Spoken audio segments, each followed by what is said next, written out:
Hello everyone, welcome to go for agriculture. So guys, आज के lecture number 20 यानी entomology के लेक्चर नंबर 20 में हम जो टॉपिक्स डिस्कस करने वाले हैं वो है टेक्सोनॉमी, उसका इंपॉर्टेंस क्या है, उसके हिस्ट्री के बारे में कुछ देखेंगे और जो टेक्सोनॉमिकल क्लासिफिकेशन है उसका डेवलपमेंट किस तरीके से हुआ है इसके बारे में ब्रीफ देखेंगे।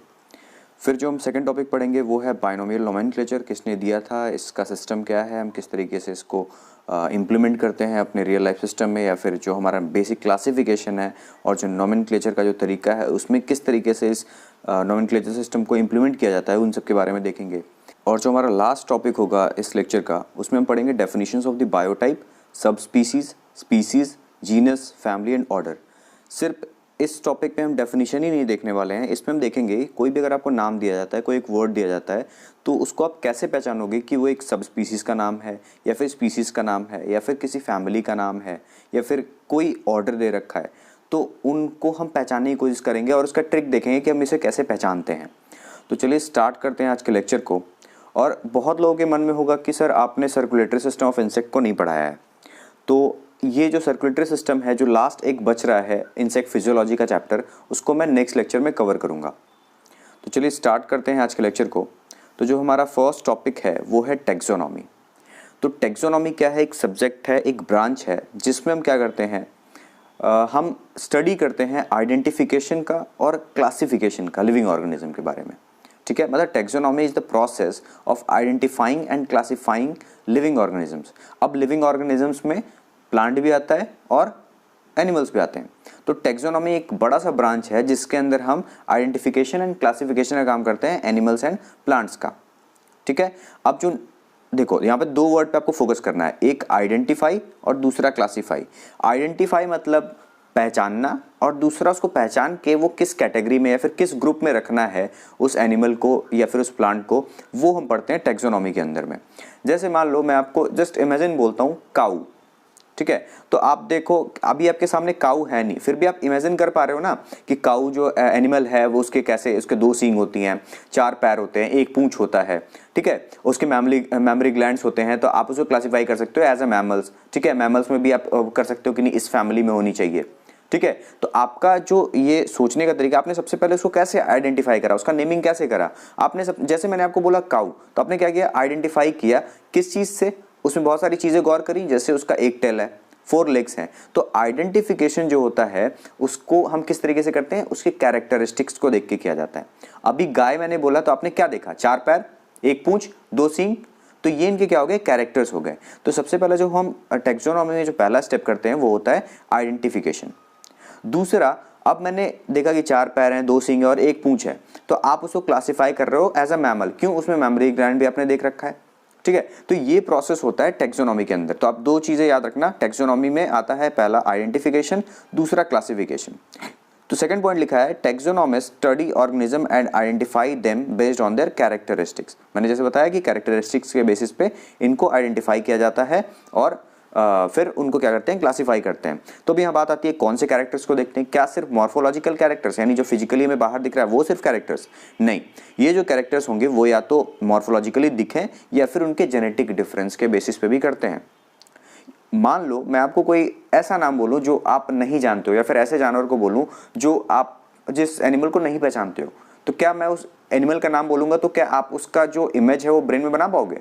नहीं बना पाओगे। यही चीजें होती है नए एनिमल के साथ। जैसे किसी नए इंसेक्ट या फिर एनिमल को खोजा जाता है तो वहां पे उन साइंटिस्ट को भी नहीं समझ में आता है कि अब वो जो इंसेक्ट है उसको कौन से, कहाँ पे, मतलब कौन से ग्रुप में रखें, क्या उसका फैमिली होगा, क्या ऑर्डर होगा, क्या सब ऑर्डर होगा। तो सबसे पहले वो क्या करते हैं, आइडेंटिफाई करते हैं। ठीक है, आइडेंटिफाई करने का मतलब उनके कैरेक्टर्स को रीड करते हैं, उनके फिजिकल कैरेक्टर्स या फिर उनके जेनेटिक कैरेक्टर्स को देखते हैं कि इनसे मैच कर रहा है, फिर उनको क्लासिफाई करते हैं उनके कैरेक्टर्स को देख के। तो ये जो पूरा तरीका होता है इसी को हम लोग बोलते हैं टेक्सोनॉमी। ठीक है, तो आइडेंटिफिकेशन के बारे में तो हमने जनरली बात करी कि ठीक है हम मतलब कैरेक्टर वाइज आइडेंटिफाई करते हैं। इसके डेप्थ में भी थोड़ा सा जाएंगे इस लेक्चर में आगे बढ़ते हुए। ठीक है, अभी जो मेन पढ़ेंगे वो है क्लासिफिकेशन। ठीक है, क्लासिफिकेशन करेंगे तो क्लासिफाई करके उसका नेम करते हैं हम। जैसे अब काऊ है तो काऊ का भी एक नाम रखा गया है, साइंटिफिक नेम रखा गया है। ठीक है, तो उसका नेमिंग किस तरीके से करते हैं, तो किसी भी स्पीसीज का नेमिंग के लिए बहुत सारा नोमेनक्लेचर का सिस्टम है। ठीक है, तो उसमें से मोस्ट इंपॉर्टेंट है बाइनोमियल नोमेनक्लेचर सिस्टम। ठीक है, जिसको कैरोलस लीनियस ने दिया था। ठीक है, तो बाइनोमियल नेमिंग सिस्टम जो है ये एक स्पीसीज के नेम को रिप्रेजेंट करता है। ठीक है, बाइनोमियल मतलब bi means two, nomial means दो नेम्स, दो वर्ड के एक नेम्स बनते हैं। ठीक है, मतलब एक स्पीसीज, जैसे अगर मान लो मैं मैंगो कह रहा हूँ, फॉर एग्जांपल आप प्लांट में समझो, मैं मैंगो कह रहा हूँ, या फिर आप मान लो एक मैं हनी बी कह रहा हूँ, तो एपिस इंडिका कहते हैं, हनी बी को क्या कहते हैं, एपिस इंडिका। ठीक है, अगर मैं एक स्पेसिफिक स्पीसीज के बारे में बात कर रहा हूँ जो इंडिया में हनी बी पाई जाती है, उनको हम कहते हैं एपिस इंडिका। तो देखो यहाँ पे हनी बी तो नाम हो गया उसका लोकल नेम, और एपिस इंडिका, एपिस किसी अलग चीज को रिप्रेजेंट कर रहा है, और एपिस इंडिका जो एक साथ में वर्ड मैं बोल रहा हूँ, ये जो क्या रिप्रेजेंट कर रहा है, एक स्पीसीज को रिप्रेजेंट कर रहा है। ठीक है, तो बाइनोमियल नोमेनक्लेचर जो है कैरोलस लीनियस ने दिया था। ठीक है, इसमें हम किसी भी स्पीसीज का दो पार्ट में नेमिंग करते हैं। Each species is given the name that consists of two parts. The first part is the genus to which the species belongs and the second part is the species name. कहने का मतलब first part जो उसमें दो नाम में दो part में जो लिखा गया है, फर्स्ट पार्ट जो रिप्रेजेंट करेगा वो उसके जीनस को रिप्रेजेंट करेगा, और जो सेकंड पार्ट होगा वो उसके स्पीसीज नेम को दिखाएगा। जैसे आप यहाँ इसको एग्जांपल से समझो, यहाँ पे एग्जांपल है देखो, एपिस मेलिफेरा। ठीक है, यहाँ पे हनी भी लिखा हुआ है, तो एपिस मेलिफेरा ये भी मधुमक्खी है, लेकिन ये क्या है, दूसरे जगह, इंडिया की नहीं है। ठीक है, मतलब इंडिया की नेटिव नहीं है। ठीक है, तो एपिस मेलिफेरा में आप नाम देखो, यहाँ पे पहले तो इटैलिक्स में लिखा गया है। तो किसी भी साइंटिफिक नेम को हम कभी भी इटैलिक्स में लिखते हैं, जिसका जो फर्स्ट वर्ड होता है वो कैपिटल वर्ड से स्टार्ट होगा, मतलब कैपिटल अल्फाबेट से स्टार्ट होगा, और जो सेकंड वर्ड होगा, जैसे यहाँ पे मेलिफेरा है, वो स्मॉल अल्फाबेट से स्टार्ट होता है। तो पहला पॉइंट ये हो गया। जब भी हम किसी साइंटिफिक नेम को लिखते हैं तो हमेशा इटैलिक्स में लिखा जाता है, मतलब टाइप, अगर टाइप करते हैं तो इटैलिक्स में होता है, लेकिन हम जब लिखेंगे उसको कॉपी वगैरह पे या फिर नोटबुक में, तो हम उसको इटैलिक्स में नहीं कर सकते। तो इसीलिए हम क्या करते हैं, उसको क्या करते हैं, लिखेंगे अलग अलग और फिर उसको सेपरेटली अंडरलाइन कर देते हैं। ठीक है, ये चीजें क्लियर हो गई हूँ। तो जैसे यहाँ पे एपिस मेलिफेरा लिखा है जो कि हनी बी का नाम है, तो यहाँ पे क्या लिखा है, honey bee belongs to the genus Apis. यहाँ पे यानी एपिस जो यहाँ पे रिप्रेजेंट कर रहा है उसके जीनस को बता रहा है, और जो साइंटिफिक नेम है एपिस मेलिफेरा, ये एक स्पीसीज के नेम को रिप्रेजेंट कर रहा है। ठीक है, तो यहाँ पे कंफ्यूज नहीं होना कि यहाँ पे मेलिफेरा स्पीसीज है या फिर एपिस मेलिफेरा है। तो ध्यान रखना कि जो मेलिफेरा है स्पीसीज एपिथेट को बताता है। ठीक है, मतलब एक पार्ट को बताता है, स्पीसीज के एक पार्ट को बताता है। ठीक है, जो लेकिन एक स्पीसीज का जो कंप्लीट नेम है वो एपिस मेलिफेरा है। ठीक है, मैंने बता दिया कि जो बाइनोमियल सिस्टम है उसको कैरोलस लीनियस ने दिया था। और भी सिस्टम्स है नोमेनक्लेचर का, जैसे ट्राइनोमियल सिस्टम हो गया। ठीक है, लोकल नेम हम कैसे, ऐसा नहीं कि कुछ भी हम लोकल नेम रख देते हैं। ठीक है, उनके हैबिटेट पे या फिर बहुत सारी चीज़ें होती हैं जो कंसीडर करना होता है उनके नोमेनक्लेचर के लिए। तो बेसिकली बाइनोमियल नोमेनक्लेचर, और जो थर्ड है वो सेकंड जो है वो है ट्राइनोमियल नोमेनक्लेचर, जिसमें तीन नाम दिया जाता है, मतलब एक स्पीसीज का 3 पार्ट में नेम होता है। ठीक है, जनरली ये कंसीडर किया जाता है प्लांट्स के केस में, जहाँ पे जो नेम्स हैं वो 3 पार्ट में होंगे। तो प्लांट में क्या होता है ना, बहुत सारे वेराइटीज़ होती हैं क्रॉप की। तो मान लो वीट की बहुत सारी वेराइटी है, तो वीट का हमने नाम हम क्या जानते हैं, ट्रिटिकम एस्टिवम। ठीक है, तो ट्रिटिकम स्टीवम जो हो गया, उसके बाद उसकी कोई अलग वेराइटी हो गई तो वेराइटी का नाम थर्ड में आ जाता है, किसी फॉर्म का नेम थर्ड पार्ट में आ जाता है। तो ट्राइनोमियल नोमेनक्लेचर भी होता है।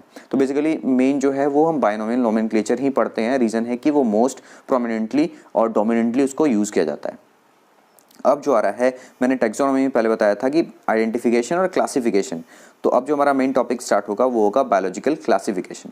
बायोलॉजिकल क्लासिफिकेशन जो वर्ड है उसका मतलब क्या होता है, या फिर ये बायोलॉजिकल क्लासिफिकेशन है क्या, ये एक प्रोसेस है जिनमें लिविंग ऑर्गेनिज्म को हम क्या करते हैं, क्लासीफाई करते हैं। अब क्लासीफाई मतलब ऐसा नहीं कि हमने एक कॉपी बनाया, उसको 2 पार्ट करा, एक तरफ उसके कैरेक्टर, दूसरी तरफ दूसरे कैरेक्टर को, ऐसा नहीं।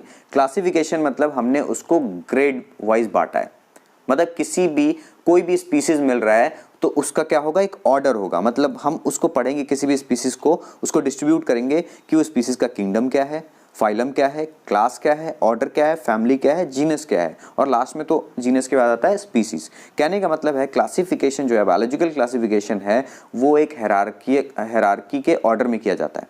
ठीक है, और एक लेवल को यानी किंगडम को हम टेक्सा बोलेंगे, फाइलम को टेक्सा बोलेंगे, क्लास को भी टेक्सा बोलेंगे। तो यानी एक एक लेवल को हम यहाँ पे टेक्सा कहते हैं।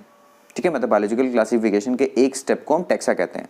तो आपसे टेक्सा का एग्जांपल पूछा जाए तो आप किंगडम कह सकते हो, फाइलम कह सकते हो, class, order, family, genus, species, ये सारे क्या हैं, एक एक टेक्सा हैं। ठीक है। अब जो सेकंड जो सेंटेंसेस पे पढ़ो, फर्स्ट सेंटेंस था biological classification is the process by which scientist group living organisms, ठीक है, मैंने बता दिया। Organisms are classified based on how similar they are, ठीक है, मतलब जो ज्यादा सिमिलर होंगे उनको एक कैटेगरी में रखेंगे, ठीक है। Historically similarity was determined by examining the physical characteristics of an organism, but modern classification uses a variety of techniques including genetic analysis.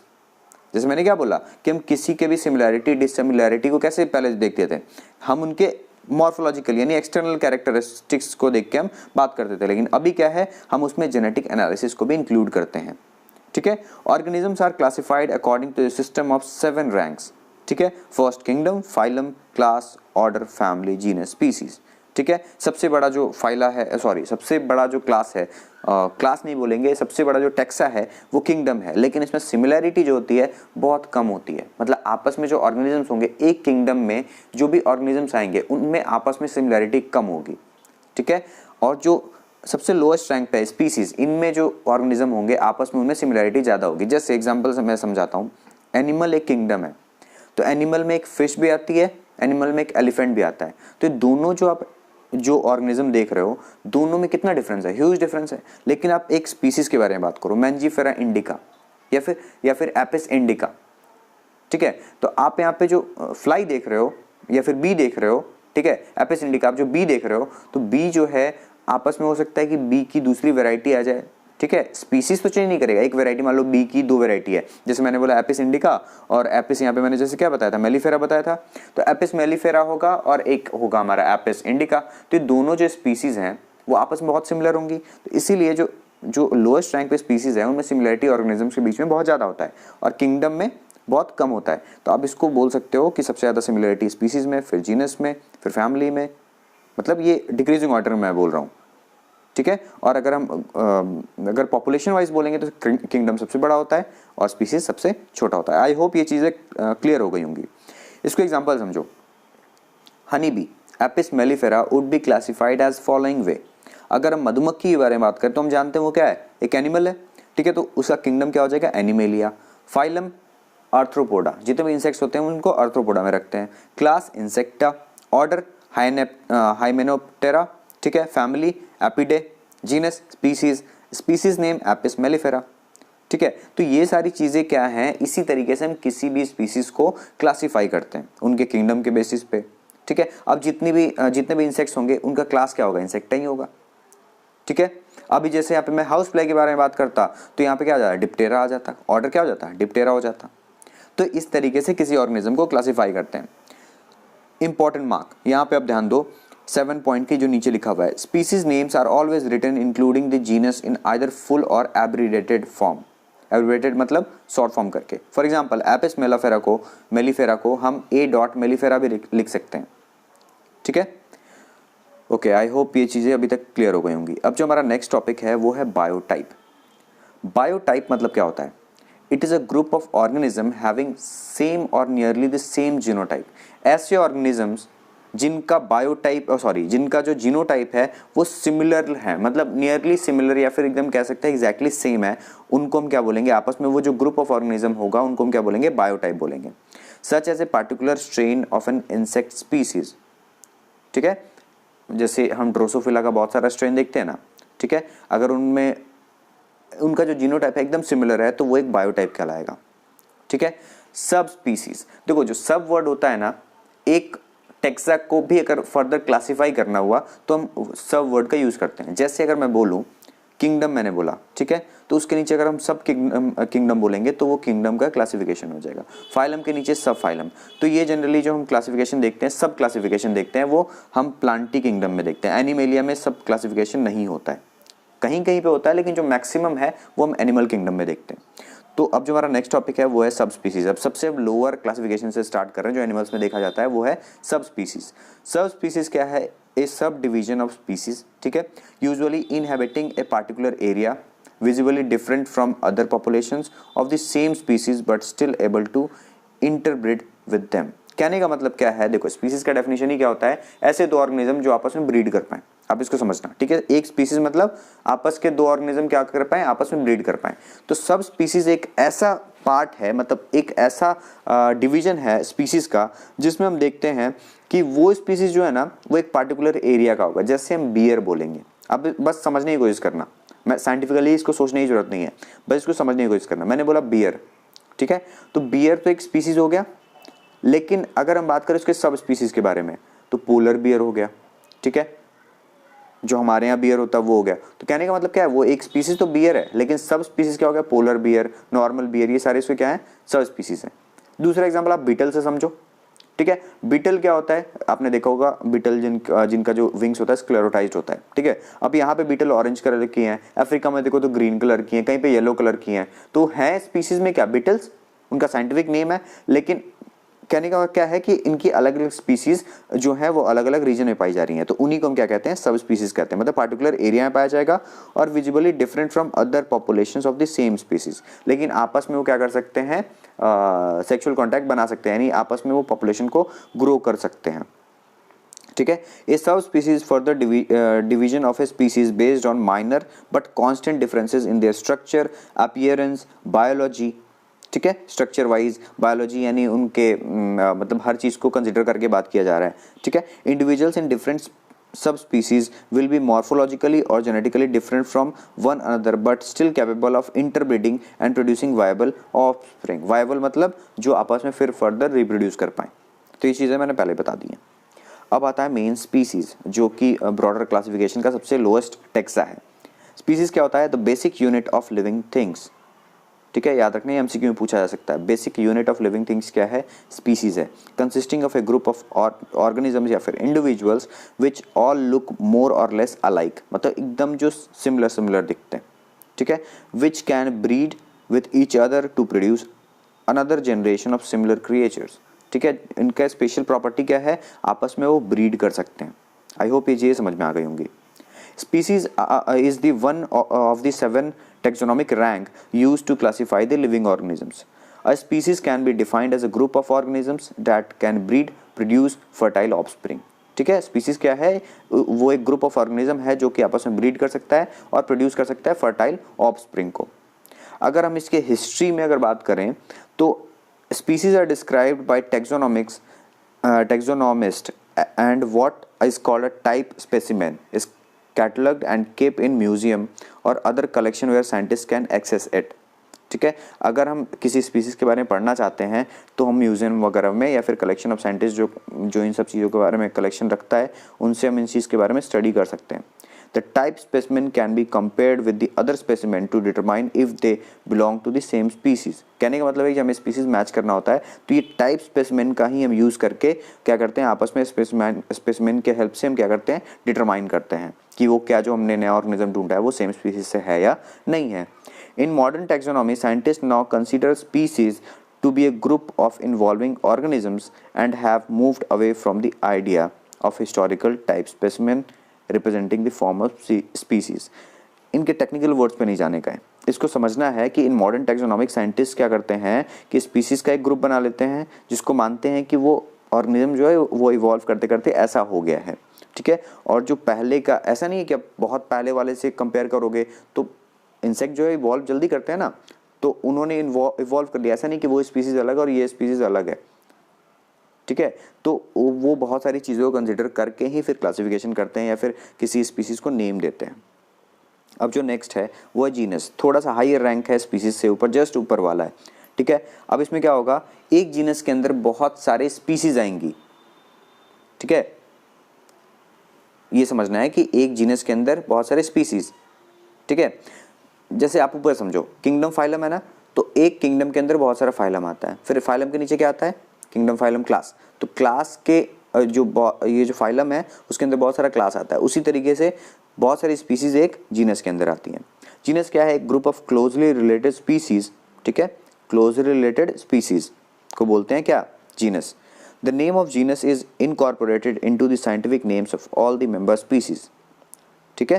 पायरिस napi and Pieris rapae for example both belongs to the genus Pieris, ठीक है। आगे मैंने बताया था ना, binomial nomenclature में जो first name होता है उसके जीनस को रिप्रेजेंट करता है। तो अब दोनों देखो, ये दो अलग अलग स्पीसीज हैं, लेकिन जो ये दो जो इंसेक्ट दिखाया गया है, ठीक है, ये दोनों आपस में क्या है, जिनका उन दोनों का जो जीनस नेम है वो क्या है, सेम है, ठीक है, तो देख रहे हो कि एक जीनस के अंदर 2 स्पीसीज आ रही हैं, और भी हो सकती हैं। Genus is one of the 7 taxonomic rank used to classify living organisms. Genus is positioned after family and before species. कहने का मतलब है कि जीनस जो है फैमिली के बाद आता है और स्पीसीज के पहले आता है। ठीक है, आप इस ऑर्डर में देख सकते हो, 6th रैंक है। नेक्स्ट है फैमिली। फैमिली एक टैक्सोनॉमिक सब डिवीजन है ऑफ एन ऑर्डर, सब ऑर्डर और सब family that contains a group of related सब फैमिलीज। कहने का मतलब है कि एक जो फैमिली होता है वो ग्रुप ऑफ सब फैमिली से बनता है, या फिर ट्राइब से बनता है, या फिर बहुत सारे जेनरा से बनता है। Family names are always end in IDAE। ठीक है, कहने का मतलब है कि आप कभी नाम दिया जाए तो आप किसी फैमिली को कैसे पहचानोगे। ठीक है, जैसे आपने बचपन में पढ़ा होगा, बचपन नहीं 11th में पढ़ा होगा कि हमने बहुत सारी सोलन ऐसी फैमिली पढ़ा था, लिली ऐसी फैमिली पढ़ा था, एनिमल के किंगडम में आएंगे तो फेलिडे पढ़ते हैं हम। तो लास्ट में जो वर्ड एंड हो रहा है वो IDAE से हो रहा है, तो फैमिली को पहचानने का ये तरीका है कि लास्ट में IDAE लिखेगा। ठीक है, बेसिकली ये एनिमल किंगडम में होता है ये एंडिंग। अब जो नेक्स्ट है वो है हमारा ऑर्डर। ऑर्डर क्या है? ऑर्डर भी एक सब डिवीजन है ऑफ क्लास और सब class continue group of families. ठीक है, मतलब एक ऑर्डर में बहुत सारी फैमिलीज आती हैं। Order is one of the 7 taxonomic rank use to classify living organisms, ये पहले ही बता चुका है। Order is positioned after class and before family. आप इस में देख सकते हो कि ऑर्डर कहाँ आ रहा है, फैमिली के जस्ट ऊपर और क्लास के जस्ट नीचे, यानी 4th रैंक पे। There are 29 insect orders, although like much of biological classification this is still being discussed and changed by scientists। कहने का मतलब है कि बहुत सारे इंसेक्ट को एक ऑर्डर से दूसरे ऑर्डर में कभी कभी शिफ्ट भी करते हैं, जैसे ऐसे इनमें मॉडिफिकेशंस होती चली जाती हैं। आई होप यहाँ तक की चीज़ें सबको क्लियर है, और अगर किसी को भी इस लेक्चर में कुछ प्रॉब्लम है तो वो कमेंट सेक्शन में पूछ सकता है। आप लोग जो हमारी वीडियोज़ लगातार देखते हो, रेगुलर देखते हो, उन्हें लगेगा कि आज मैंने इसे PDF से पढ़ा है। तो जो नेक्स्ट वीडियो आने वाली है वो हम नॉर्मल PPT से ही पढ़ेंगे। आज की वीडियो किसी वजह से हमने PDF में ही पढ़ाना पड़ा है। तो आई होप आज का लेक्चर भी आपको समझ में आया होगा। अगर आपको हमारी वीडियोस अच्छी लगती हैं तो आप हमारे चैनल गो फॉर एग्रीकल्चर को सब्सक्राइब कर लो, और साथ साथ बेल आइकन भी दबा देना, ताकि हमारी वीडियोज़ की नोटिफिकेशन आपको कॉन्स्टेंटली मिलती रहे और आपसे कोई भी लेक्चर हमारी मिस ना हो। तो thanks for watching this video. Till then stay tune, bye bye.